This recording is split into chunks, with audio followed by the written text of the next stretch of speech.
Shikues të nderuar të televizionit Kombi, përshëndetje, do të jemi bashkë në këtë edicion lajmesh. Ndërsa presidenti Ilir Meta ka deklaruar se do të kthejë në kuvent projektligjin për kodin zgjedhor, kryeministri Edi Rama tha se nëse Meta vepron në këtë mënyrë, atëherë kërkesa e tij do të rrëzohet. Rama u pyet edhe për planin 5 pikësh të kreut Partisë Demokratike Lulzim Basha, duke thënë se nuk ja ka iden këtij plani. Presidenti i Republikës e ka nisur ditën e sot me një mesazh ku ju kërkon të respektoni 5 qershorin. Do ta dëgjoni presidentin? 5 qershori është respektuar, 30 qershori është respektuar dhe nuk ka asgjë më për të thënë dhe nuk ka më kohë për të humbur.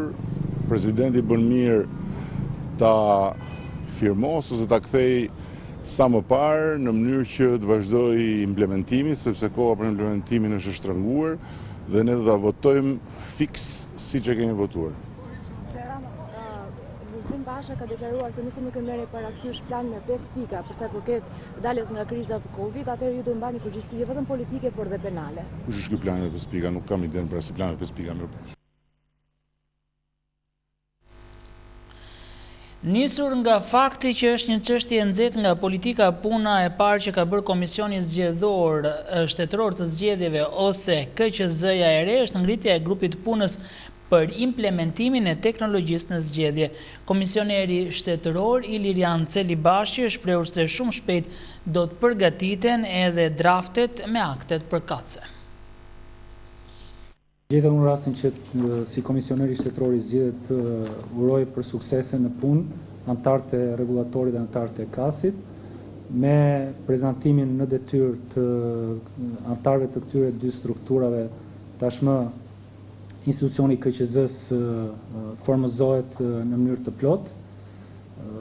Shpresoj që bashkëpunimi institucional ndërmjet këtyre 3 strukturave i përcaktuar në kodin zgjedhor tjetë në eficiencë të plot, me qëllim që koha e shkurtër e cila është në dispozicion të përgatitjes së këtyre zgjedhjeve të tejkalohet me një vullnet akoma më të shtuar prej secilit prej nesh. Dua t'ju bëjmë dije se puna në fakt ka filluar, pra të çfarë është në përgjegjësinë e komisionerit shtetëror për të zgjedhjeve dhe nën komisionerit në lidhje me këtë çështje. Ne kemi përgatitur një urdhër për të ngritur një grup pune dhe të themi sot formalizohet ky akt për ngritjen e punës, grupit punës për ta shqyrtuar këtë çështje dhe për të vlerësuar të gjitha aspektet që lidhen me këtë çështje në Komisionin Qendror të Zgjedhjeve. Shumë shpejt do të përgatisim draftin e akteve përkatëse të cilat do të shqyrtohen nga rregullatori në lidhje me këtë çështje. Shpresojmë dhe kam besim që do të arrijmë që të kemi sukses në lidhje me këtë çështje, pasi jemi të ndërgjegjshëm që ka mjaft sensibilitet nga politika në lidhje me këtë çështje. Dhe për sa kohë që qoftë edhe një pjesë e saj shikon si një aspekt që lidhet ngushtësisht me integritetin e procesit zgjedhor, ne kemi gjithë fokusin te kjo çështje. Ka hyrë në ditën e 15 të saj greva e urisë e naftëtarëve të uzinës së përpunimit të thellë të naftës në Ballsh, ndërsa kjo e hënë ka rikthyer edhe protestat në rrugët e qytetit të naftëtarëve. Këta të fundit kanë marshuar e janë dalur edhe përpara Bashkisë së Ballshit, ndërsa kanë kërkuar një përgjigje për të ardhmen e tyre dhe të rafinerisë. Ata kanë theksuar se greva e protesta nuk do të ndalen, madje ato do të përshkallëzohen gjatë ditëve në vijim.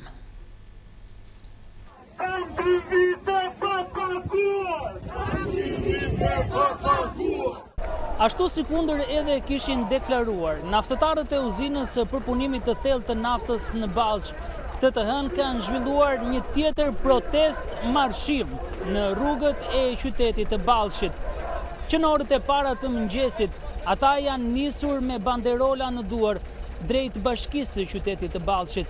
E kanë bllokuar edhe aksin rrugor. Kanë deklaruar se protesta e tyre do të vijojë. E kërkojnë rifillimin e punës dhe pagat e prapambetura.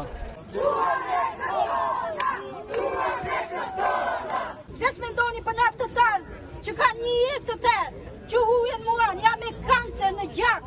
Mos të marrim as gjakun ton, as djersën ton. Ju jeni vetëm një mashtrus, një gënjeshtar, ju jeni një tank i fort që shtypni të varfrit në rrugë. O sot o kur, duhet jemi të tërë të bashkuar, qyteti me ne, nafta me ne, uzina e shejona, duhen para tona.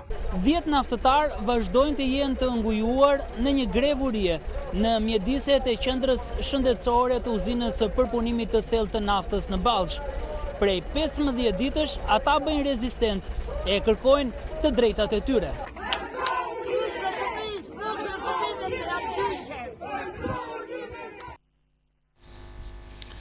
Ndërkaq, Ilir Betja, si zëvendës ministri i infrastrukturës dhe energjisë në Komisionin e Ekonomisë dhe Financave, ka folur lidhur me situatën e naftëtarëve dhe privatizimin e rafinerive të naftës.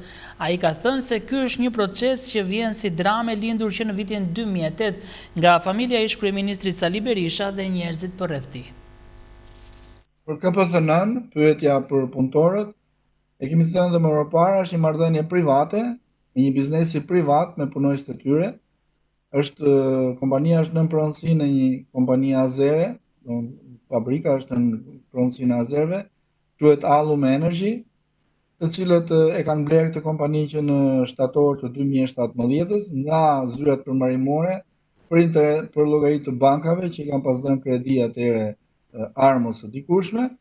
Është operuar 2 herë me kontrata në qeraje, një herë nga RTC-ja për rreth 8 muaj, 10 muaj, nuk e di eksakt, më pak se një vit, dhe më pas nga Tosk dhe Bylis Energji për rreth një vit e gjysmë. Tani që nga shtatori 2019, 17 shtator, nuk punon më. Është e mbyllur si uzinë, është në kushte konservimi, ruhet me roje private, të cilat paguhen nga Allum Energy. Për pagat e praambetura që punojësit kanë, ato i kanë nga marrëdhëniet e dikushme, të marrëdhëniet e tyre punës, kontratë e punës me Armon. Armo është një kompani që nga 2015 nuk gjendet më gjikundi në Shqipëri, nuk ekziston. Ka rreth 11 paga Armo dhe rreth 6 paga TND, të cilat kanë marrë me qera, një kompani që ka marrë më pas me qera uzinën atë kohë, pra bëhet fjalë për rreth 15-16 paga. Këto janë në total. Një pjesë e mirë e punëtorëve kanë bërë gjyqje me kompaninë Armo dhe i kanë fituar këto, mbetet vetëm ta ekzekutojnë vendimin e gjykatës ndaj Armos. Shteti ka një gjë që mund të bëjë dhe e ka bërë gjithmonë, ka mbështetur çdo iniciativë për ta vënë në punë uzinën, nga pikpamja ligjore me procedura, duke i përshpejtuar ato brenda çdo lloj mundësie dhe duke qenë në mbështetje të investitorëve që ato të fillojnë punë. Pra, çdo kush që ka paraqitur interesin, i kemi dhënë licencën si mas kritere dhe standarde për ta operuar uzinën, dhe po kështu nuk i kemi bërë asnjë pengesë i takon strukturave me të cilat ato janë marrëdhënie, pavarësisht se me thënë të vërtetën kanë qenë gjithmonë kompani që kanë krijuar probleme me shtetin. Jo mungesa, domethënë faturat pa paguar energjie, jo taksat pa paguara, pagat e punëtorëve të papaguara, gjithmonë kanë mbetur në fazën ose në xhepin e problemeve. Po nuk është përgjegjësi në kuptimin marrëdhënie kontraktuale, punësimi e shtetit. Nuk kemi as 1% aksione, është 100% private. Edhe më përpara në kohën e Armos kemi pasur vetëm 15% nga privatizimi i dështuar. Nuk kemi pasur asnjëherë fuqi vendimarrëse, kemi pasur as të drejtën e mbledhjes apo ngritjes së një këshilli mbikëqyrës apo caktimit të ndonjë administratori ad hoc. Pra, shteti ka qenë gjithmonë në minorancë. Ky ka qenë procesi i privatizimit.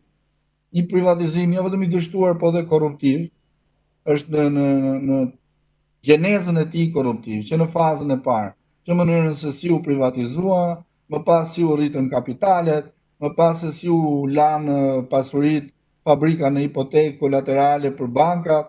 Pra, ka një proces i cili është i gjithi një dramë e lindur nga, mos s'du me bë politik, du t'jem thjesht ekzekutiv, nga familja Berisha dhe gjithë njerëzit përreth tyre.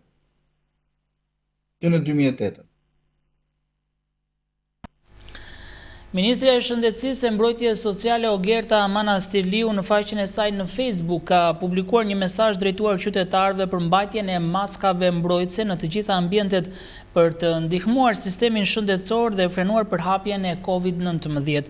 Ministrja thekson se pavarësisht përgatitjes dhe punës përditshme në betejën me këtë virus të rrezikshëm, përgjegjësia është edhe individuale për parandalimin e infeksionit. Manastirliu ka bërë apel që qytetarët të vendosin bariera mbrojtëse për të mbrojtur shëndetin e tyre dhe të gjithë shoqërisë. Mirëmëngjes, unë sapo dola nga shtëpia për të valur në punë dhe vendosa maskën. Mbajtja e maskës kudo jashtë shtëpisë do të jetë një detyrim i ri dhe përgjegjësi e shtuar për ne nga dita e njëjta. Por askush nuk na pengon të mësohemi që sot që ne ta bëjmë pjesë të garderobës dhe zakon të përhershëm tonë. Kur kemi mundësi të mbrohemi, të ulim infektimet, përse duhet të smuremi? Përse ta çojmë dëm sakrificën e madhe të bërë pak muaj më parë, dhe sakrificën e mjekëve dhe infermierëve tanë që po i shërbejnë pacientëve natë ditë në spitale. Ajo që ne të gjithë duam është të frenojmë virusin, të evitojmë sa mundemi format e rënda të sëmundjes, dhe të reduktojmë sa mundemi rastet në reanimacione dhe fatalitetet. Pavarësisht kapaciteteve spitalore, përgatitjes që kemi bërë apo bëjmë për të përballur me virusin, është jeta e shqiptarëve që ne duhet mbrojmë. Dhe secili nga ne ka detyra për të mbushur në këtë betejë të lehtë. Të ndihmojmë veten dhe të ndihmojmë njëri tjetrin. Të mbrojmë shëndetin duke vendosur barierë mbrojtëse. Betejë e parë që duhet fitojmë në këtë kohë të sfida është betejë shëndetësore. Do të jemi bashkë edhe këtë muaj, me durime kurajo, me maskën e veshur kudo, dhe armët e thjeshta të higjienës dhe distancës. Javë të mbarë dhe kujdesuni për veten. Ndonse vendimi apo akti i qeverisë nuk është miratuar ende, por vetëm paralajmëruar, drejtori i përgjithshëm i Policisë së Shtetit Ardi Veliu deklaroi sot se nga e njëjtja çdo qytetar i detyruar të mbajë maskën kur del nga shtëpia dhe se policia do të monitorojë të gjitha ambientet dhe hapësirat publike, madje për shkelësit e ligjit për të gjithë ata që nuk do të mbajnë maskën do të aplikohen edhe gjobat.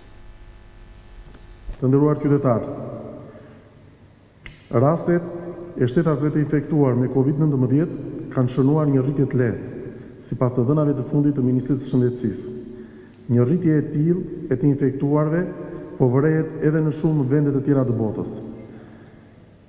Disa prej këtyre shteteve kanë nisur marrjen e masave të forta për parandalimin e infeksionit. Edhe në vendin tonë ka nisur të merren disa masa në mënyrë që të pengohet përhapja masive e këtij virusi. Duke filluar nga dita e njëjtë, çdo qytetar është i detyruar të mbajë maskën mbrojtëse që në momenti kur del nga shtëpia e vet. Kjo masë është në përputhje me udhëzimet e dala nga autoritetet e shëndetësisë. Mbajtja e një maske në fytyrë ul në mënyrë të ndjeshme rrezikun e përhapjes së infeksionit. Qëllimi kryesor është të mbrojmë popullatën nga rreziqet që paraqet virusi. Së dyti, me marrjen e një mase të tillë, synojmë edhe të shmangnim një mbyllje si ajo e pranverës së këtij viti. Për qytetarët është më lehtë të mbajnë një maskë dhe të zbatojnë rregullat e distancimit social, sesa të nënshtrohen kushteve të rrepta të mbylljes. Policia e shtetit do të angazhohet me të gjitha kapacitetet e saj në krah të strukturave të tjera për të garantuar zbatimin e masave të caktuar nga autoritetet e shëndetësisë. Patrulla policore do të monitorojnë në mënyrë rigoroze gjithë ambientet dhe hapësirat publike ku nga dita e njëjte është e detyrueshme mbajtja e maskës.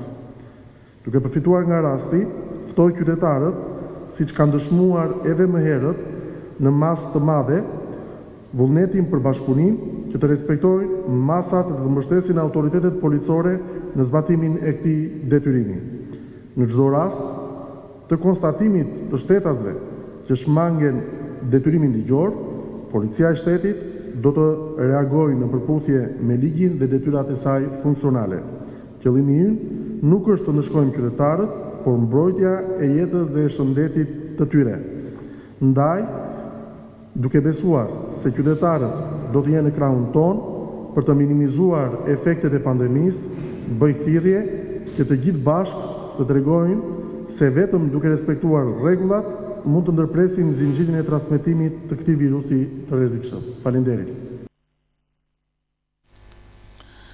Me këtë mesazh të drejtorit të policisë shtetit Ardi Veliu për mbajtjen e maskave duke nisur nga dita e enjte, i kemi dhënë fund këtij edicioni informativ. Ju falenderoj të gjithëve për vëmendjen, bashkë mirupafshim.